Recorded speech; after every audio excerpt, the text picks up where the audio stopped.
There's a moment in life when you stand frozen between reality and nothingness and realize everything you once believed to be true was just sugar-coated lies. For me, that moment came on a Saturday afternoon.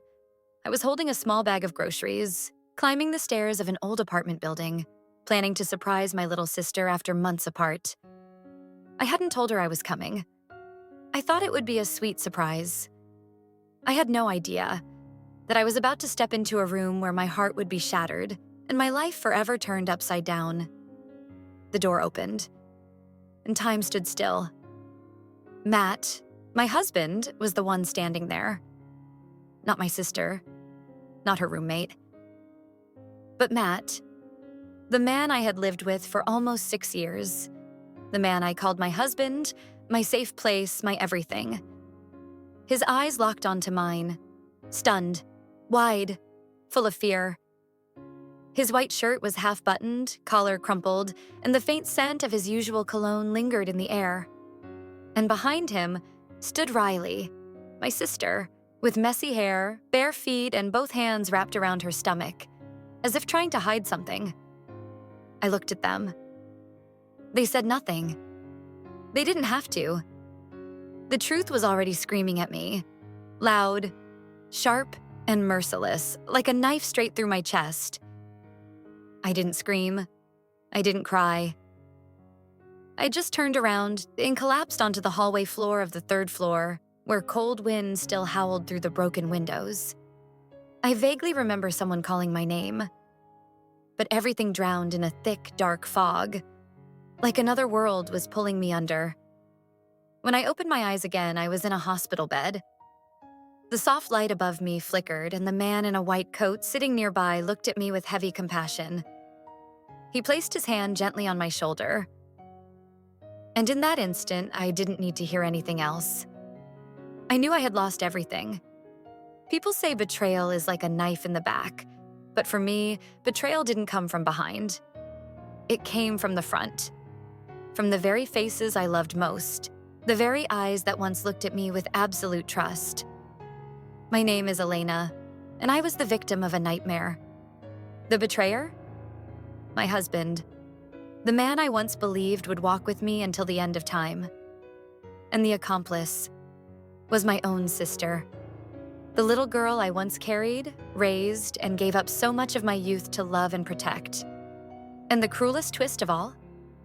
Both she and I were pregnant, at the same time, with the same man's child. If you think that was the peak of the pain, it wasn't. Because that was only the beginning. I'm going to tell you everything. From the beautiful childhood I shared with Riley, to the dark secrets my husband kept hidden in a phone always set to silent. From a love I thought was destiny, to the escape plan he crafted, to leave not just me, but my sister too, and disappear to Thailand with another woman. Riley and I were nearly 10 years apart. I still remember the day my mother gave birth to her. My dad picked me up from school, his face tense, but his eyes gleaming. "Your mom just gave birth. It's a baby girl." I jumped up and cried with joy. After 2 boys, my parents never thought they'd have another child.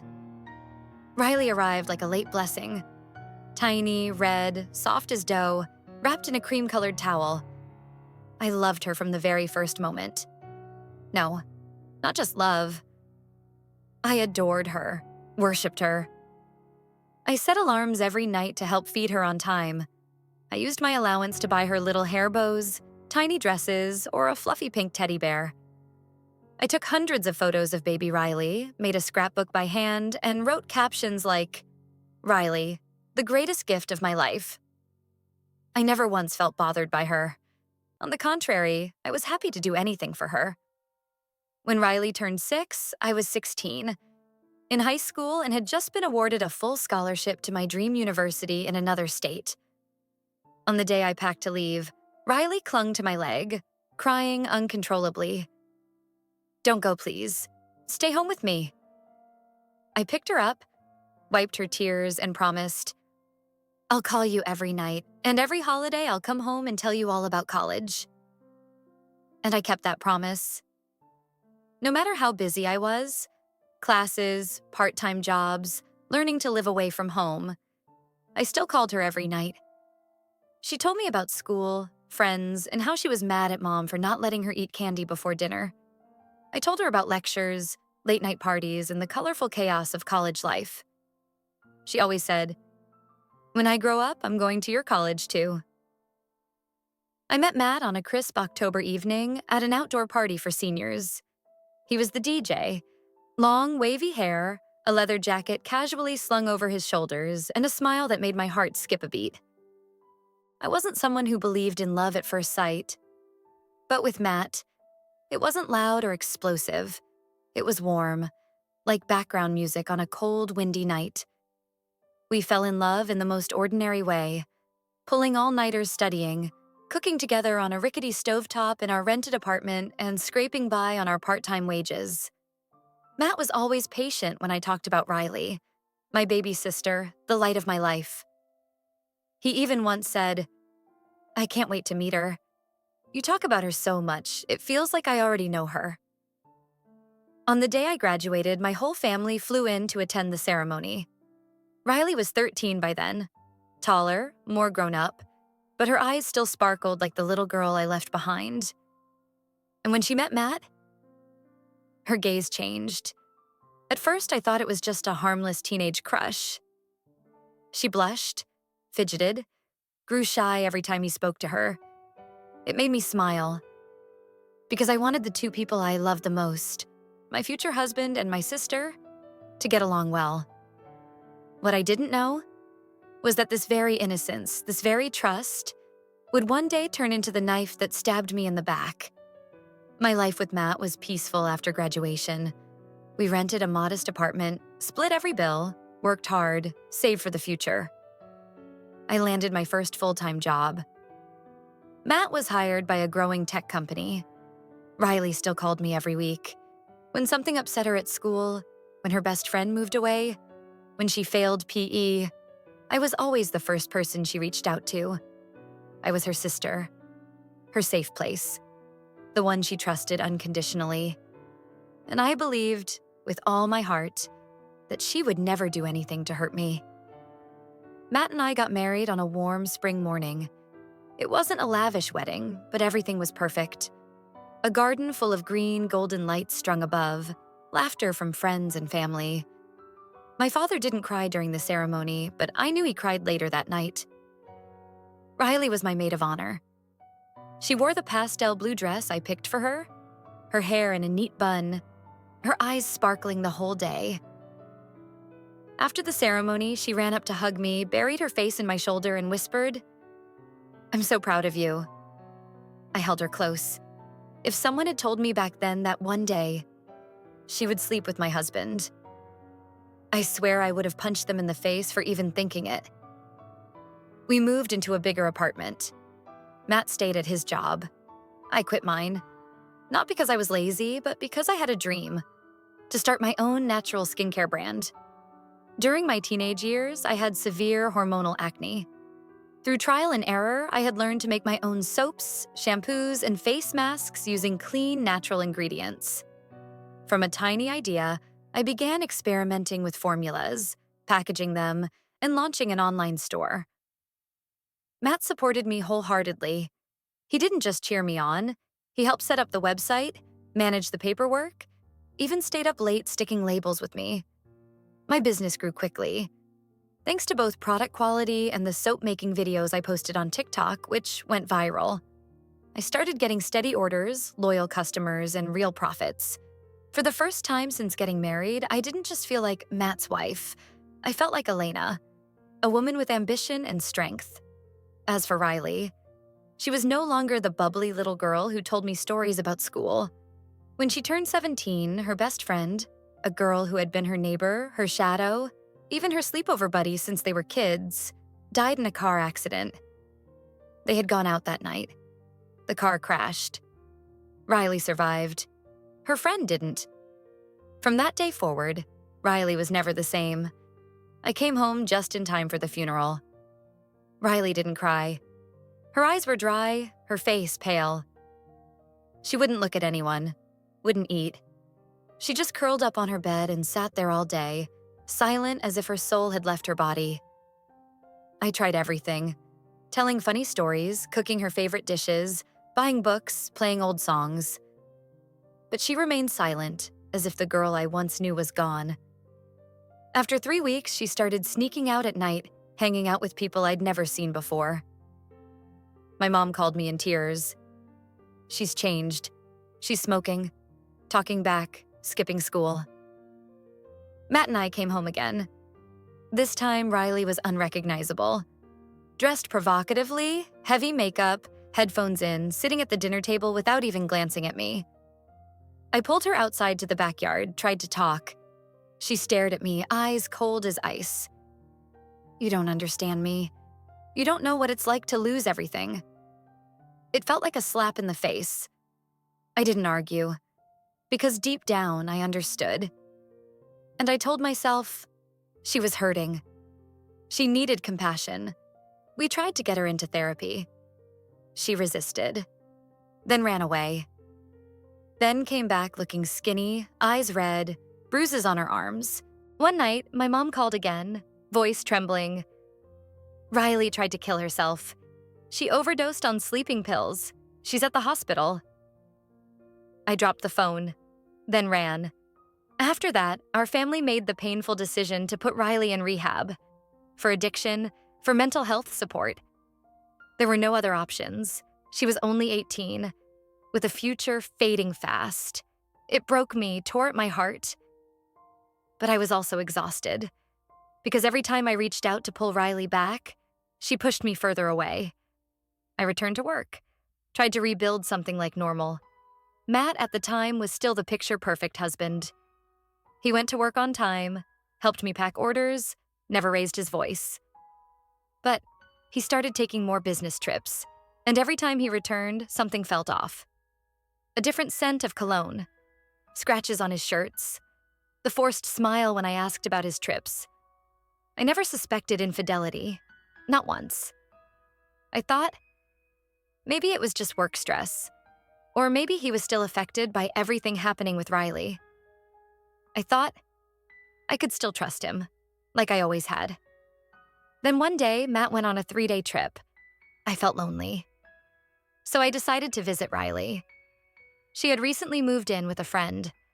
I wanted to bring her a few things, some homemade apple pie she used to love.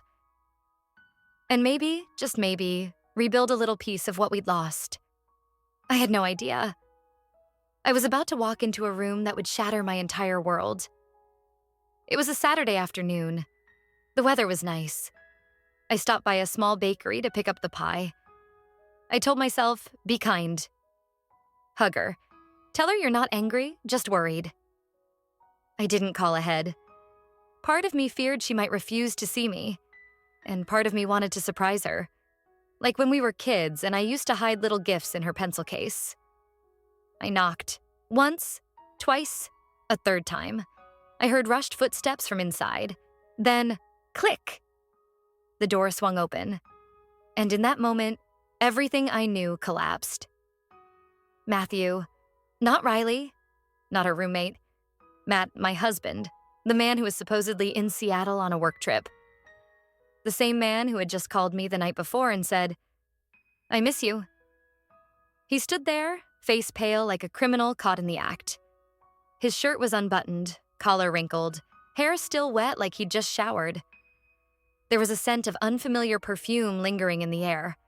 Not the one I gave him, not mine. And behind him stood Riley, hair messy, eyes wide with panic, no makeup, an oversized t-shirt reaching down to her knees, and her left hand, resting on her belly, a round belly, obvious, impossible to hide. I froze. No one said a word. No one explained. No one needed to, because everything was already crystal clear. So clear it made me feel humiliated to my very core. I don't remember how I left, how long I stood there. I only remember that feeling, like a tidal wave crashing into my brain. Every beautiful memory, the wedding, the streetlight kisses.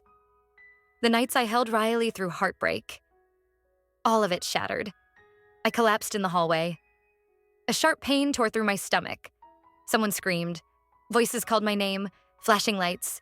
Then, darkness. I woke up in a hospital room, dim lights flickering above. My eyes burned. My throat was dry. A doctor sat beside me, his face hesitant. I thought I'd lost the baby. But no, the truth was the opposite. Miss Elena, we ran tests. You're pregnant, around 8 weeks. It's a high-risk pregnancy. You'll need complete rest. I didn't understand. The words repeated in my head. I'm pregnant?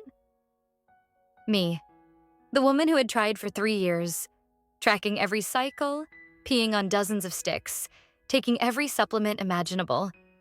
I had cried, given up. And now, on the very day I discovered my husband was cheating on me with my sister, I find out I'm pregnant. I laughed until tears spilled down my cheeks, my shoulders shaking like a seizure. The nurse thought I was in shock, but no. I was laughing, because life had just become the cruelest joke of all. 2 days later, I went back to my parents' house and told them everything. My mother collapsed on the floor, gasping for air. My father sat silently, face drained, saying nothing for nearly 30 minutes. Then, Matt called. I thought he'd apologize, explain, beg. Number he simply said, I love Riley, and I'm going to marry her. I hung up. I didn't cry, because now I understood I wasn't betrayed just once. I had been betrayed over and over again by the 2 people I loved the most. After that, time blurred. Days passed like fog. I ate in silence, slept dreamlessly, woke up at night, hand on my belly, remembering there's a life growing inside me. A child who didn't choose their father. A child who didn't deserve to be punished for the sins of adults. I got up. Not because I was strong, but because now I was no longer just living for myself. Matt and Riley didn't contact me for 2 whole weeks. No messages, no phone calls, not even a single apology. Everything I heard about them came from my mother, who still clung to the hope that this was all just a temporary mistake. Then one day, Matt called, not to apologize, but to complain. Why is everyone turning against me? What did you tell them? Riley's stressed, she's pregnant, and no one cares. Meanwhile, you're getting pampered like a queen. I couldn't believe what I was hearing. The same man who betrayed me, who sent me to the hospital while pregnant, now demanding fairness. Then came the part that left me speechless. I think you should buy a few things for Riley's baby. After all, it's family too. I hung up. And in that exact moment, I decided I wouldn't stay silent any longer. I wouldn't let him walk away unscathed from everything he had done. I started gathering everything. Old messages, transaction history, company emails, our shared bank records. And then, as if fate had stepped in, I received an anonymous email. The message was short. I have information about Matt. He's not just cheating on you. Reply if you want the truth. I thought it was a scam at first, but something in me said, don't ignore this. I replied. A few minutes later, a link appeared. What I found was a treasure trove of evidence. Messages between Matt and a woman named Lena, living in Thailand. They had been talking for over 2 years. Matt promised to move there, marry her, and bring her to the US. Visa applications, round-trip flight tickets, even a rental agreement in Bangkok. Proof of debt in the US, credit cards, personal loans, payday loans. He was planning to run. I was frozen. While I was lying in bed, pregnant and alone, while Riley dreamed of her white dress and wedding, Matt was preparing to disappear, to leave us both behind. He never planned to live with Riley, never planned to raise any child. All he wanted was to escape his debts, responsibilities, and the truth. I called my lawyer, handed over every piece of evidence. I told her, I want a divorce, I want full custody, and I want Matt to face every single consequence. My lawyer was sharp, cold, and absolutely brilliant. She replied, "Don't worry, we'll make sure he can't leave this country." A few days later, Matt was summoned to a mandatory pre-divorce mediation. I showed up 4 months pregnant in a plain black dress. No more tears on my face. I'd cried enough. Now I stood tall. Matt arrived late. Riley came with him. They looked drained. Riley avoided my gaze. Matt still wore that arrogant smirk, until I slid a large envelope across the table. Inside, all his financial records, proof of Lena, travel plans, selfies with Lena in Thailand with timestamps and geolocation, a voice recording of Matt begging Lena not to leave him. His face turned white. Riley nearly fainted. I looked straight at her, not with anger, not with bitterness, just a sadness that had no name. She whispered, "You did this to tear us apart?" I answered calmly, "No. I just showed you who was already tearing you apart. He didn't choose you. He didn't choose me. He only ever chose himself." After that, my lawyer filed the official divorce petition. Matt was placed on a no-fly list. He panicked, called me, messaged, begged, but I didn't respond. Because I was no longer the broken woman he thought he could toy with. I was a mother now, and I would protect my child, even if I had to turn the whole world into a battlefield. I went into labor earlier than expected.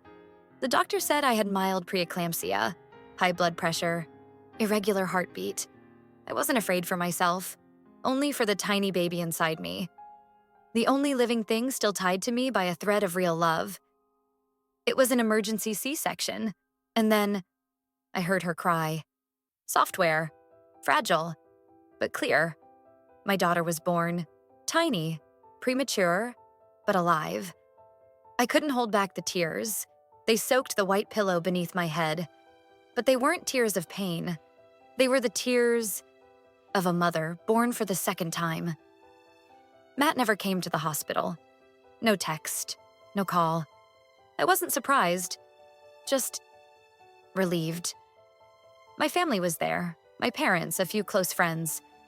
We held each other and watched her sleep peacefully in the incubator. I named her Hope, because in the ashes of everything I had lost, she was the first spark of light. A few weeks later, the court ruling came through. I was granted full custody. Matt was ordered to pay child support until she turned 18.